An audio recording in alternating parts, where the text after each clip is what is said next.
Hello, my name is Chris Mozalewski, and I'm the founder and CEO of Immersium. Technology is evolving quickly, and few technologies are changing as rapidly as immersive computing. With early versions of immersive technologies released to consumers just 2 short years ago, it's already grown into a multi-billion-dollar industry. And with that growth, we invariably get confusion.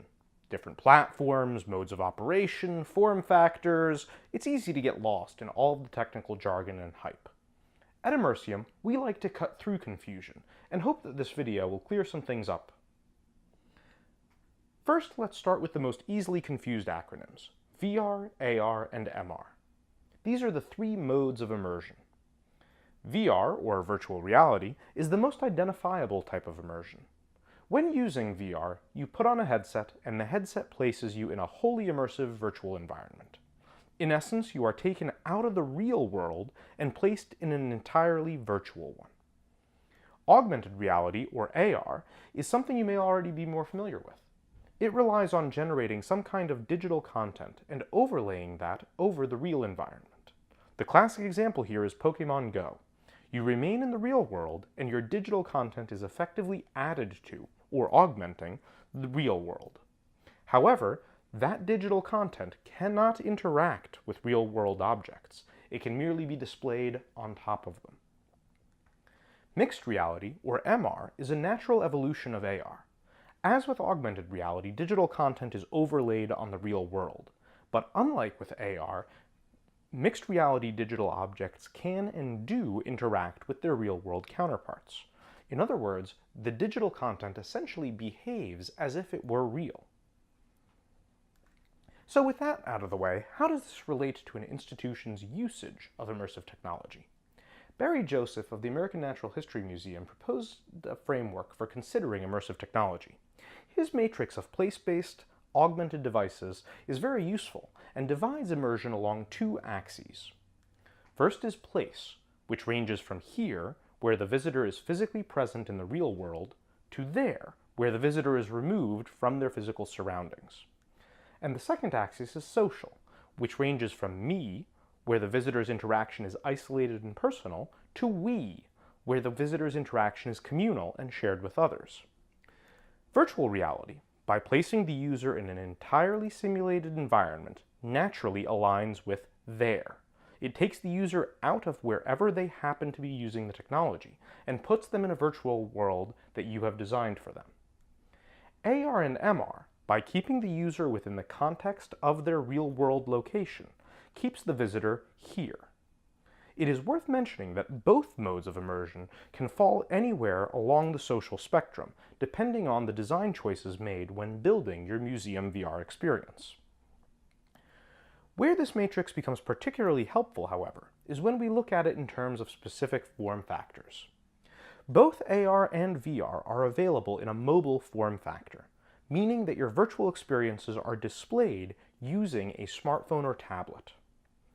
The majority of mobile VR experiences tend to be 360-degree videos, such as those released by the New York Times or those produced by the Holocaust Museum. The mobile form factor's key advantage is its ubiquity. 87% of the US population has a smartphone, which means that the vast majority of people have a key ingredient to both mobile AR and mobile VR. However, this form factor inherently limits the ways in which the visitor can interact with the digital content, and significantly constrains the range of movement within mobile VR. Basically, there are relatively limited sensor options. The second form factor is one that relies on a desktop computer or gaming console for its processing power. Thanks to the stronger processors, this form factor displays much higher quality graphics, and that, combined with room-scale position tracking technology, provides for much better movement within and interaction with your museum VR experience. These form factors have a significant impact on the places where your museum VR experience can be enjoyed. Desktop and console VR can be enjoyed by visitors across all places, including in your museum, in a classroom, at the visitor's home, or even at a public arcade. Mobile VR, which offers a far more limited experience due to less robust interaction and short battery life, can also be enjoyed most anywhere, but it is largely irrelevant in an arcade context. Headset mixed reality can be enjoyed in any centralized location where the experience can be additive to other contextual materials. In other words, it can deepen or extend the narrative presented in gallery for objects that are on view, or it can bring a virtual representation of an object into the classroom for students to interact with. Mobile AR, whose opportunities for interaction are more limited than mixed reality, can really best be applied within a museum's building. There, it can naturally augment objects that are on view and extend their narrative. Overall, the different categories of immersive technology provide you with an opportunity to extend your visitors' engagement with your museum or your exhibition. Taken together, these technologies allow you to engage your visitor wherever they are and to provide an opportunity for either personal or communal experiences. And as we describe in our detailed report, 10 Years into the Immersive Future, over the next several years, these form factors are likely to converge into one mobile platform that supports all three modes of immersion: virtual reality, augmented reality, and mixed reality. We hope that this video has helped explain some of the basics of immersive technology. Obviously, there's a lot more to discuss, and we offer extensive research on our website.